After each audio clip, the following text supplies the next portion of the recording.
Good morning. The good news is that it should be the last of this long list of welcome speeches before the coffee break. That's for the good news. But you know that when you start with the good news, generally speaking, there is another one, the bad one. And the bad news is, I'm afraid that you will have a lecture. I mean, the inaugural lecture, just to give you a flavor of why you will get up and be there at 9 in the morning if you had not picked up the message, I said again, every morning. And I have to say that I'm pretty honored, to give this lecture. I know that when you are asked, to give an inaugural lecture, it generally means that you are an old person. Which, by the way, is true. And I have to say that not 15 years, Artie, but a few decades ago, I was sitting, in this room at your place, and when I prepared, this lecture, I said to myself, but long time ago, when I was sitting there, what would I have liked to hear on this inaugural lecture? What could have helped me, just to benefit of this experience at ESSEC? So I know the exercise is a bit artificial, because it's not the same times, it's not the same context. I know it's artificial, but basically, it was the same age, believe it or not. It was the same stage, in life. And I said, well, it might be helpful to tackle this lecture that way. And I came to two conclusions. What I should not speak about in an inaugural lecture, and what I should speak about. What I should not speak about. I should not speak about the school, because you know everything about this school. I hope that most of you are not here by chance. Vincenzo, recalled the long process, of getting here. So I'm sure that you have been benchmarking programs the one against the other. You have asked for information to other people. You have probably some kind of forums or whatever it is, just to know a bit better, the kind of program you could apply to. So you know everything about the school. My colleagues said a lot, about the school, about the programs, about the core tracks. My wonderful colleagues, who are there, and you are very, very lucky to have them. They will tell a little more, after the break about this program. So I will not do that. I should not speak either about the emerging world. There are so many experts, that tell you about what the future will be. Oh, I could do that, I have reached the age where I can predict the future, because I will no longer be there to be told I'm wrong. But I will not do that. I'm a professor, so I know how to predict, but afterwards. So there is another thing I will not speak about. I will not give you advice, because advice is cheap. As we say in French, les conseilleurs ne sont pas les payeurs. There is this wonderful quote, because we have to come back to literature, just for a second. Wonderful quote from a novella by John Steinbeck. John Steinbeck. 1957. It is a novella about the story of a king, Pepin IV, and his wife, Mary. And this is a dialogue between Mary and Sister Hyacinth, a nun. My dear friend, the nun said, did you come to me for advice or for a complaint? Mary said, for advice, of course. I never complain. Naturally, said Sister Hyacinth. and she pursued gently. I met so many people who asked for advice. Only a few really wanted it. None ever followed them. However, I will advise you. Please do, Marie said distantly. So I will not give you advice, So what will I speak about? I will speak about 3 topics. The topic number 1 is what we share. As Tina said, now we belong to a kind of community, family, she said. I don't know, large one. But anyway, we share something. It's important to know what we share, because we, as a matter of fact, like it or not, we belong to the same community. The second thing as we'll speak about, it is the kind of professional world that you will go to. You are sitting on specialized masters. You will be experts, you will be specialists, you will be leaders, as Vincenzo said. But in which world will you be operating? So I will just give you a few convictions about that. And the last topic I will speak about is what we will do together. Of course, you know the outline of the courses, you know the program for the coming weeks, but concretely, what will we do together? What do we share? First thing, what do we share? I think that mostly we share when we are sitting, in a business school, in any business school, by the way, we are sharing a sense of hope. Why are we here? You are here because you expect, to have, whatever you call it, a kind of a career in the world, in the real world, okay? And you have a sense of hope. So you consider that the future should be better than the past. If you want to become one of these entrepreneurs, starting up your own company, but why do you do that? Of course, for money. But you also do that because you have the idea that the world could not exist without your input, without your product, without your company. Otherwise, you would not do it. And of course, when we say we will become entrepreneurs, it's very emphatic. But each of us, even when we will be working in large companies, in an office, wait a minute, we are the entrepreneur of our own life. We are the entrepreneur because we'll have to take action. And if we take action, it is with an idea that something has to be completed, something has to be achieved. If you do not have a minimum sense of hope, you do not come to a business school. There are so many other things to do, sometimes more fun. So that is something. So I know I am not naive.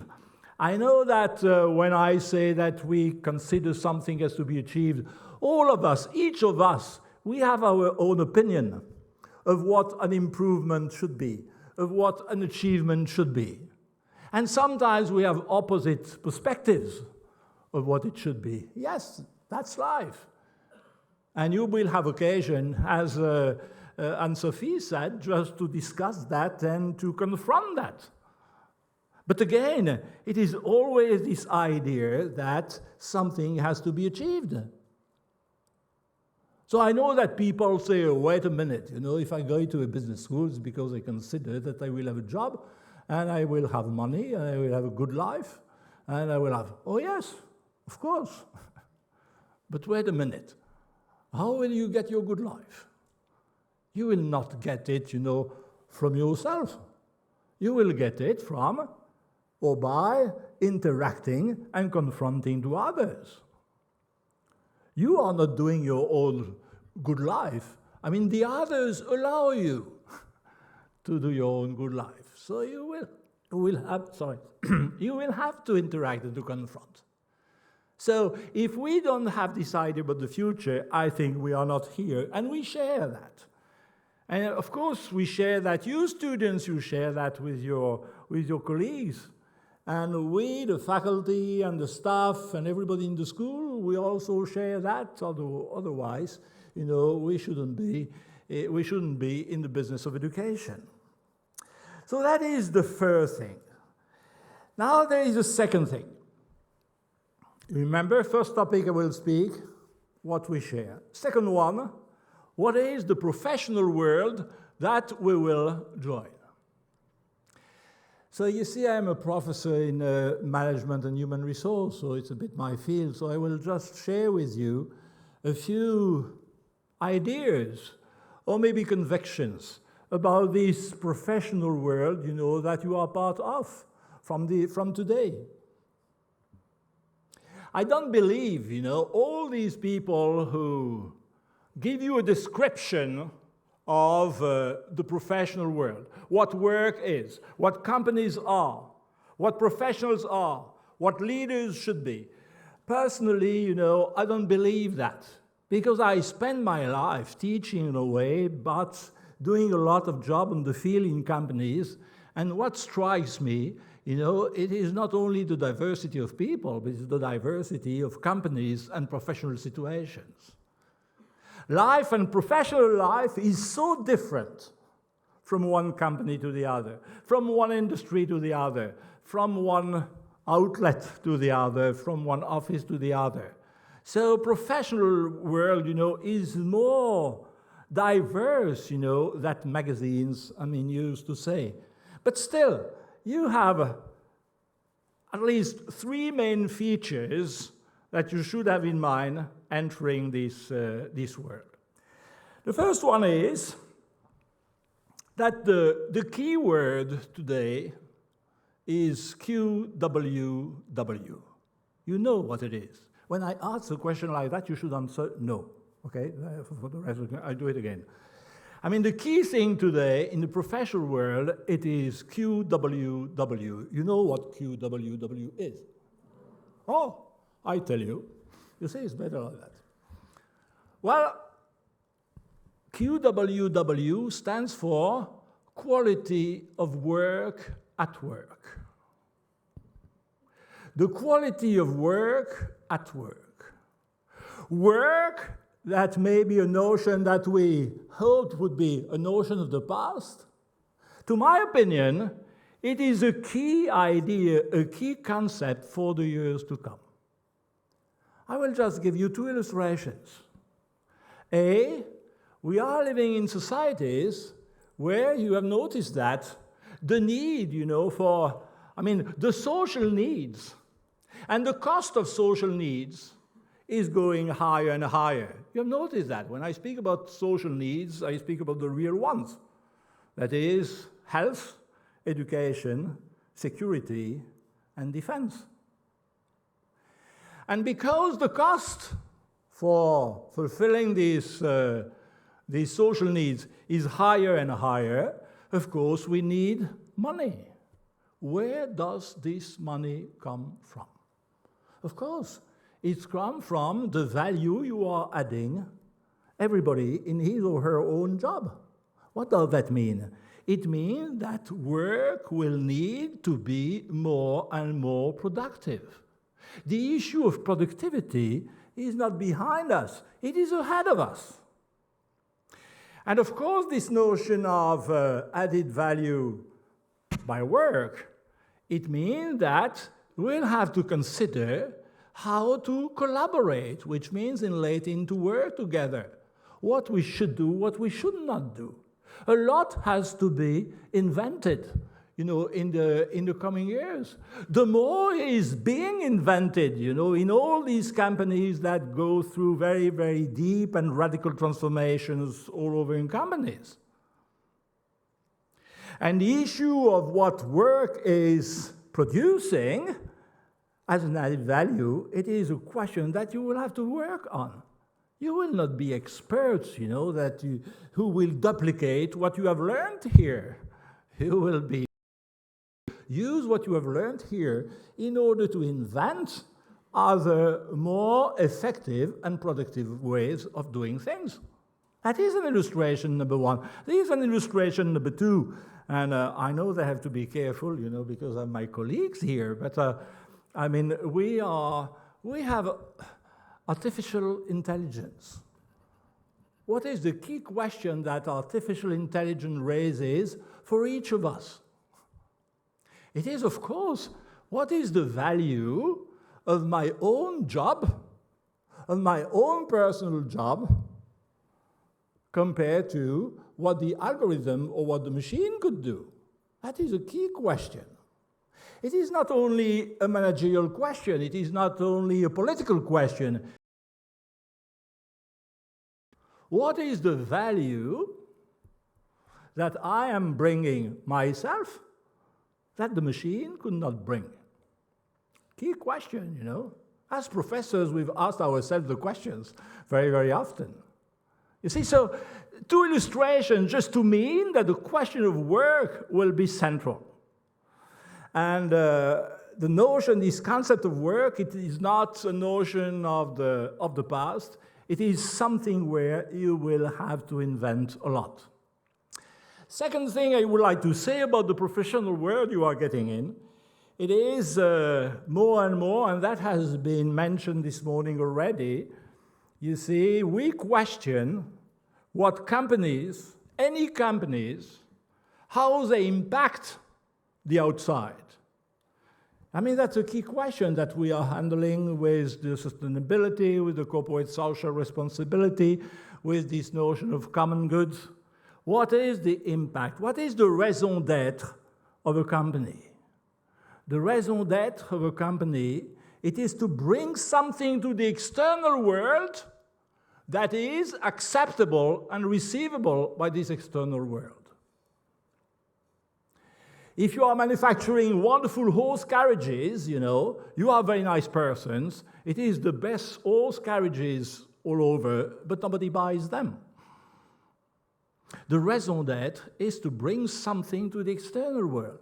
So what makes, you know, the reflection of the company central, and all the potential entrepreneurs, you know, will be working on that very, very soon. It is, what are we bringing? Okay? And this notion of impact, you know, becomes crucial. Of course, we have sustainability. Of course, we have the impact in terms of carbon. But also, you know, this impact, it is not only to comply to the rules and regulations that exist more and more in all countries, but it is also on the side of the companies, a reflection of how they contribute to something that we could call a kind of a common good. And it is not only carbon. It is also, for example, the experience of people at work. What they experience, you know, all day at the office. How do we address, you know, all these personal factor in our companies? That is part also of this notion of common good. And if I insist on that, it is just because at each level and in all companies, I mean, companies, one day or the other, they have to raise the question for themselves, but how? What is our impact on the external world? How do we contribute? How should we contribute? How would we like to contribute? Here at ESSEC, you know, I'm pretty pleased, I mean, to be the director of a master's. You know, you can apply to it. And basically with the companies, that is the question we raise. Common good is not only, you know, complying to the regulations, but to invent, to decide, to reflect on the impact we have on our stakeholders, on our people inside, in the way we are just living and working together. The second conviction about the professional world is that this question, you cannot escape, you cannot run away of this question. And it's not only a question of the top leaders, you know, at the executive committee. It is a question you have to raise, you have to answer, whatever your job is, at any. That is the second thing I wanted to share about the professional world. And there is a third one. I would like to come back on what on what Vincenzo said, you know, when he spoke about leaders. You are leaders. You will be leaders. Now, what is a leader? A leader is someone who has followers. Difficult to be a leader if you have no followers. I can tell you because when I graduated, you see, I wanted to be a leader. So I was walking, you know, in the streets, you know, just looking back. Never, ever anybody followed. I said to myself, I am from the mountains, maybe I walk too fast. I slowed down the pace. Nobody followed. Then I became a professor. I had no choice. But you will be leaders. Leaders, it's not you. Leader is the others. The key thing about leadership is not how should I be, how should I behave as a leader. The key thing about leadership, it is why would people follow you? That is the key question. That is the question number one in leadership. It's not you. It's about the others. And what do I mean? All of you, when you will start your job, and even you in the mission or the period you have in companies, you see, you will be leaders. Oh, you will not have the title. But you will be leaders, meaning you will be personally evaluated on what the others do. That is terrible. It makes sense, you know, to be evaluated from what you do. Makes sense. But to be evaluated on what the others do, that is a bit more difficult. And in all companies, in all situations, whatever the title of your job is, you will be in this situation.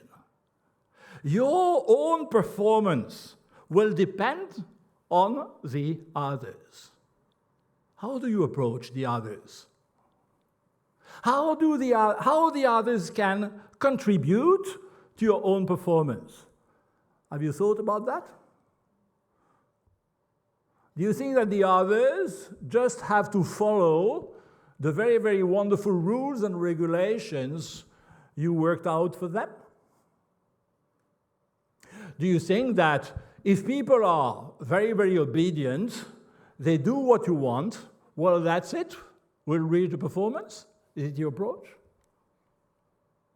Is your approach a different one? You consider that performance comes from the individuals, those we name nowadays the talents. Then you will tend, you know, to detect the talents, to select the talents, to retain the talents. You will do, you know, as a manager, you know, the BD approach. You know what the BD approach is? Oh, it's a bit shy. I do it again. You will have to adopt, you know, the BD approach. You know what the BD approach is? Slightly better. The BD approach, it is the belly dance. You know the belly dance. Managing by belly dancing. To seduce the people, you know, to try to meet their expectations, you see, to listen, you know, to the uniqueness of each individual in order, you know, to meet his or her expectations. Is it your approach of management? Considering that a good management, you know, is to do what people want? Or is your approach of management the idea that we all have to concur to some kind of collective, whatever you call it, mission or purpose or achievement, whatever the word? What is your approach of management? Are you a terrorist? Terrorist? That is, if they stick to what the machines or the bureaucracy states, it's enough? Do you think that you have just to go and to adjust to the individuals? Or do you think that you have collectively to achieve and to go in the direction of a common purpose. You can see that you are leaders, in the three fashions, but it's totally different. At some point, you will have to make choices about what your leadership should be. A collective one, an individual one, a machine one. That is your choice. The three will work, but that will be your choice. So that is for the second thing. You are still with me? The first thing I wanted to speak about it is what we share, the sense of hope. B, this notion of a professional world you are entering today. And the third thing I wanted to present, it is what we will do together. And now, it is 5 to 10. You are very well seated. I can tell you the truth. And the truth is, you do not need ESSEC. I hope that most of you paid the fees already. Okay? But you have no need to be at ESSEC. Wait a minute. The hard skills, they are everywhere. In any school, on the internet, on the courses online. You can stay in bed, and get the hard skills. Remember a few years ago you did that during the COVID. So why would you come here early in the morning to Sergi with the RER that sometimes works? Okay. You see? The soft skills. Oh yes, there is a kind of a fashion for the soft skills. No, we have to learn the soft skill, that is to learn, how to interact with others, you see, how to be curious, how to be negotiator, the soft skills. But wait a minute, the soft skills, you can get them, just by experience. When you meet people, who are up to retire, generally speaking, most of them, they have acquired the soft skills by experience. So, if you are here at ESSEC, it is, and I would like to share with you a key concept that I would like you to remember for the rest of your stay here at ESSEC, but maybe of your life. Some of you, we have some French people, some of you are from Normandy, from Rouen. From Rouen, a few are from, congratulations, wonderful city. Okay. And in Rouen, there was a tradition, I don't know if it's still the case, but Rouen, for those who have never been to Normandy, it is along the river Seine, but a couple of kilometers from the mouth in Le Havre. And at Rouen, in the harbor, you used to have huge warehouses with a very, very special architecture. And it was a time, when in France, we, here in the Hexagon, we would import, bananas from the Caribbean islands. And at that time, you would grow bananas and you would take them very, very green, not ripe at all, totally green. You would put them, in the boats. The boats would come up to Rouen, and once the bananas, have reached the harbor, the business problem is to make them ripe, to make them mature as fast as possible, because you want to get your money back, so you want to put them in the market and get your money. Okay, so these big warehouses, there was a special architecture for the circulation of air, in order to accelerate, to speed up the process of maturity. You see? ESSEC is a warehouse in Rouen, and you are the bananas. If you come to ESSEC, it's not because you will get something that you couldn't have got by yourself. It is just because you are in a kind of accelerator of your maturity. You are bananas. Is it not fascinating? I'm sure you enjoy, to have woken up so early, in order to learn that you were bananas. It is a place where you have to accelerate the process of the maturity. That is what it is done for. And once you know it, you adjust your own strategy, personal strategy at the school. So let me give you an illustration. Let me be a prof, for a while, and take a theory from two psychologists, Keegan and Leahy. And these psychologists, who belong to what we could call, the psychology of development, they say, well, maybe it's oversimplistic, but they say that when we get mature, the process of maturity that we all go through, well, there are three stages. The stage number one, it is the stage of the others. We live by and thanks to the others. We survive thanks to the others. We need to get affiliated. We need to feel part of a group, you see. The important thing for us, it is to be loyal to this group, whatever it is, you see, to be loyal. The worst thing is to be disloyal.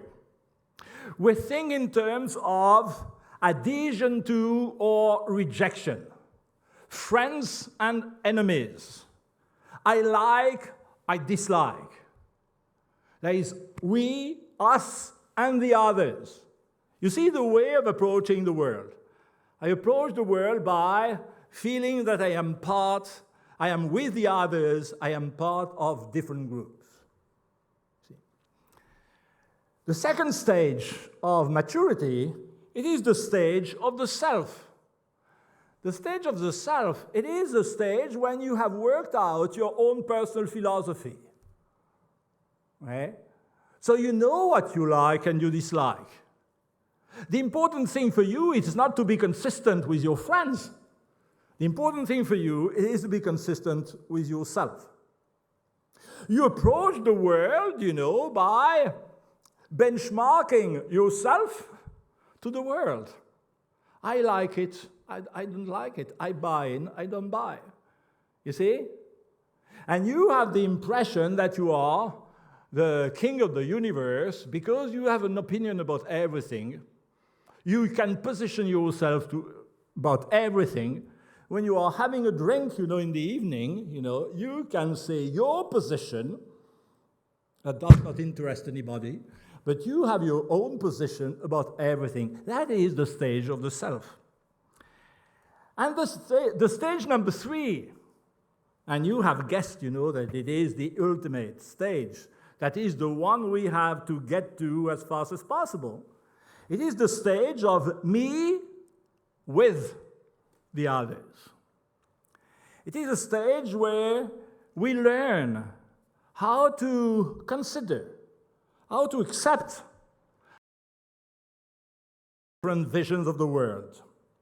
We understand, we accept the limits of our own approach and vision of the world. And we do not feel guilty, for having a limited approach of the world. So it is not passive tolerance, that is, I accept everything, all ideas are the same. No. My own consistency is in accepting to live with the others and to confront myself and to get something out of this confrontation. And of course, you have understood that living and exerting in a professional world, it is very much, you with the others.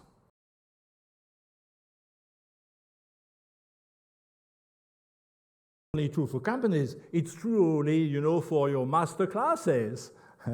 You see, why are you working with colleagues in a group? Not because you like them. Every day you will have to come in the morning and to interact with people you dislike. I can tell you. People you will never spend a weekend with. I'm afraid it's life. But that has to be learned.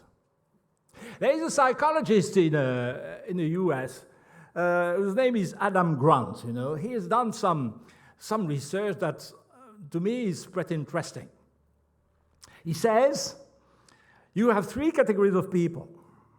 You have the takers. That is, when they interact with others, they try to take the benefits of this relationship.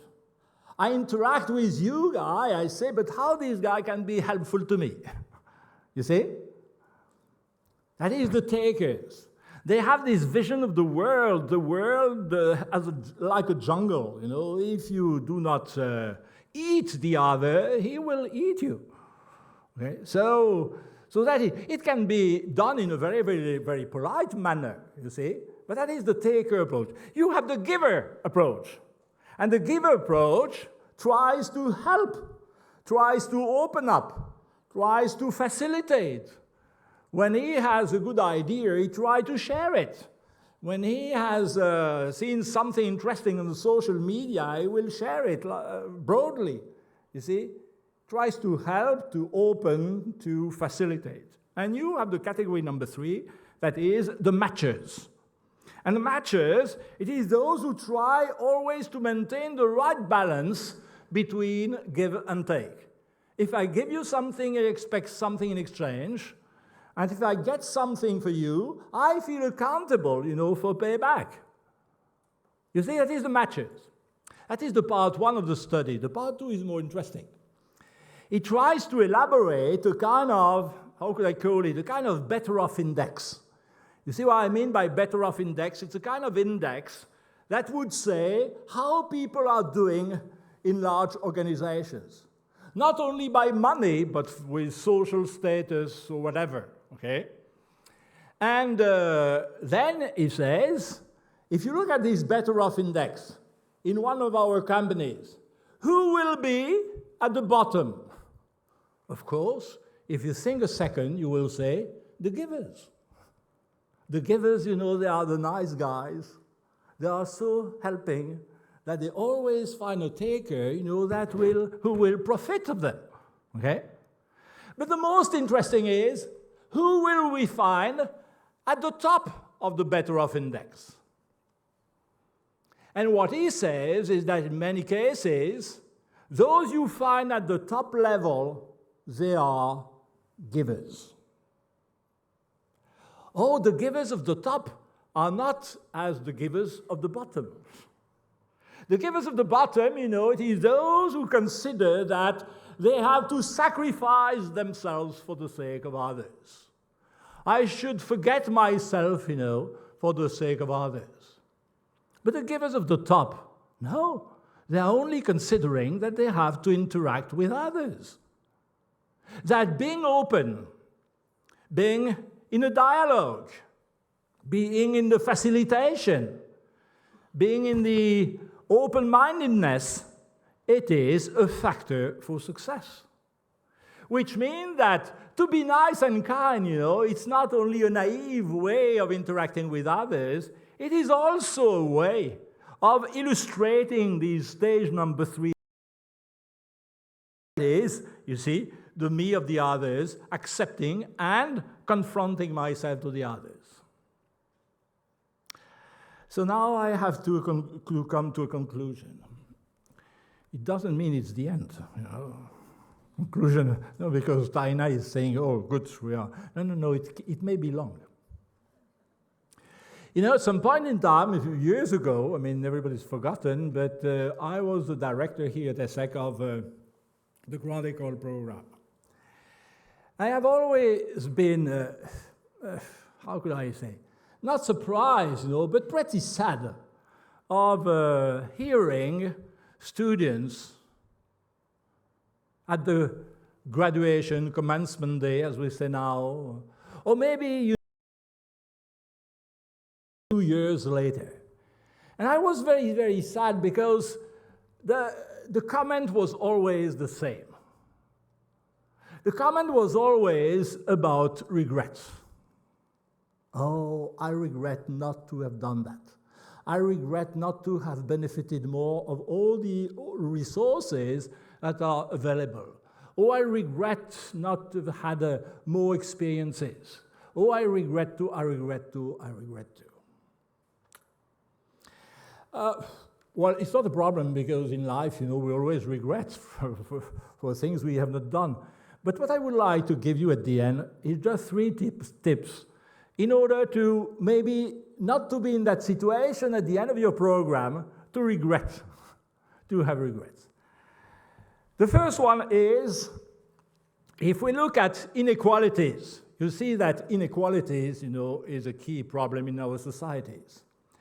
What I noticed in my professional life, working with managers, leaders, people, professionals, who have experience behind them, it is the number one professional inequality.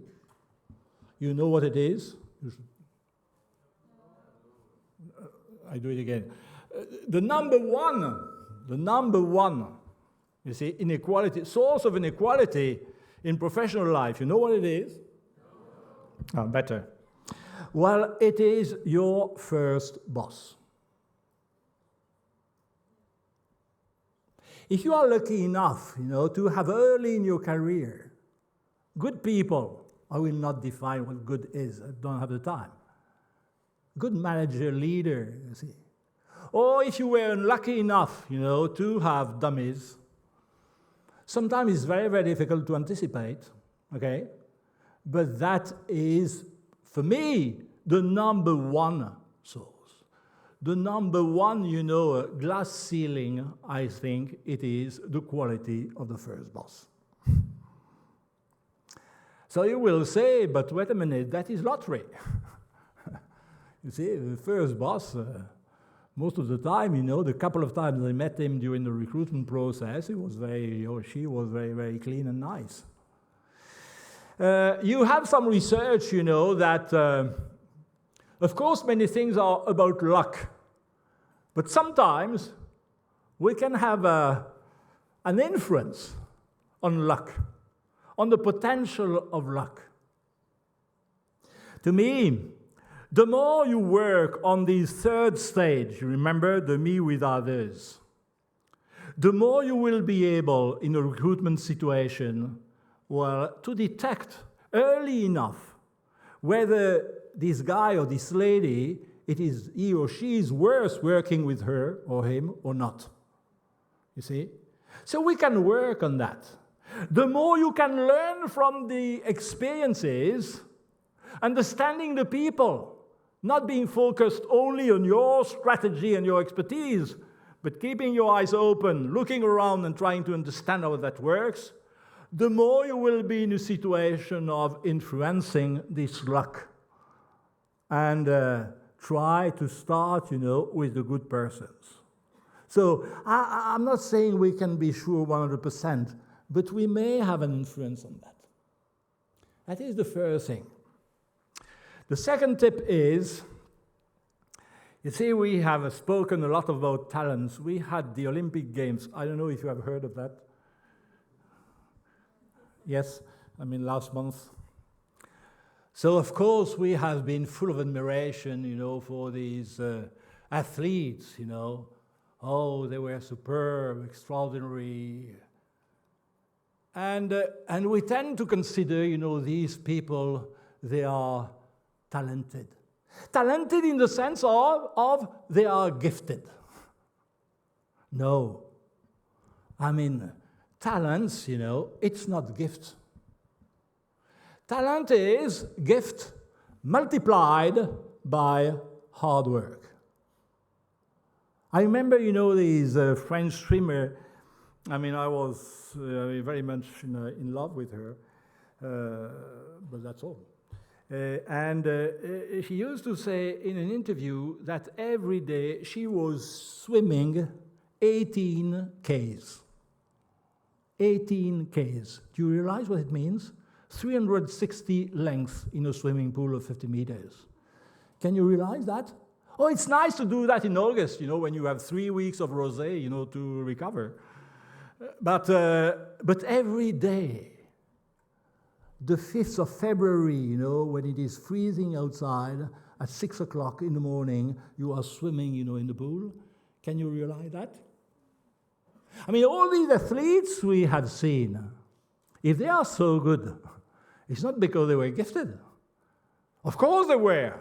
You cannot be an international player in basketball if you are 1.5 meter. But it's because they have worked so hard. You have a concept by the psychologist that is the concept of grit. You see what grit is? The French-speaking people, l'agnac. And this lady, Angela Duckworth, she says, but the grit can be learned.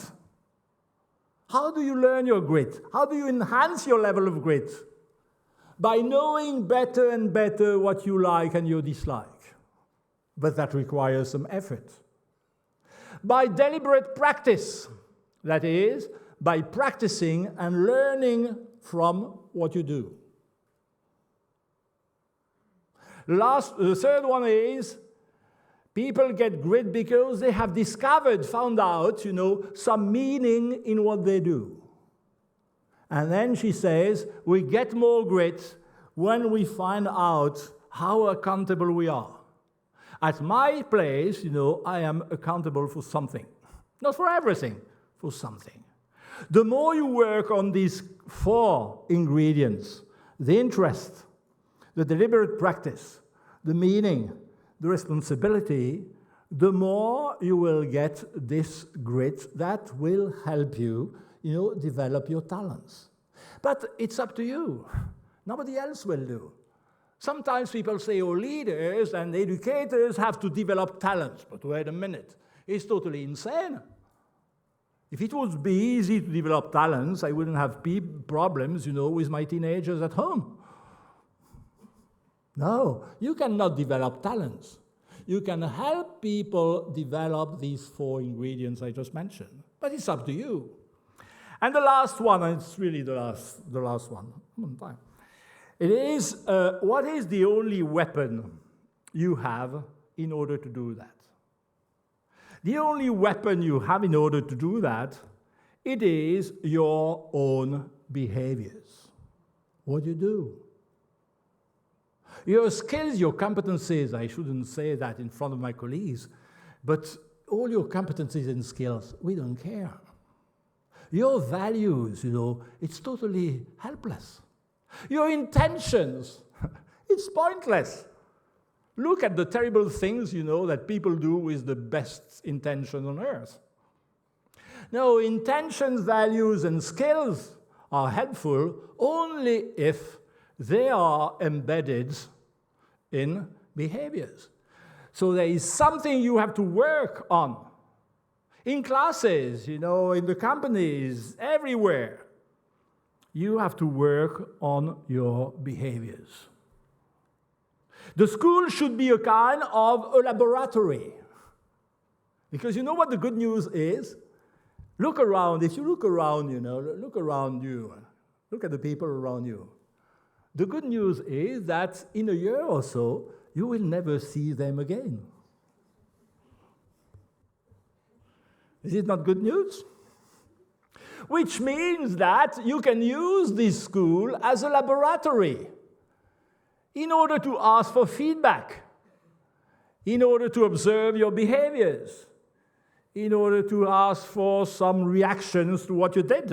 You are working in a project group, but how did you perceive my behavior? You can do that. There is no risk. It is working on your behaviors. You are at a stage in life, you are in a kind of institution where that can be done in a very, very helpful way, you see, which will no longer be the case, when you are working. That is the three tips I would like to leave you with. And I wish you a wonderful year. I will be happy enough to see some of you, in the human resource program, in the chair the common good for those who apply to, and I will be able to, very, very happy to see you again. And I'm also here for you if I am speaking on that on behalf of all my colleagues. If we can be of some help, during your stay, feel free, to profit of it. All my best.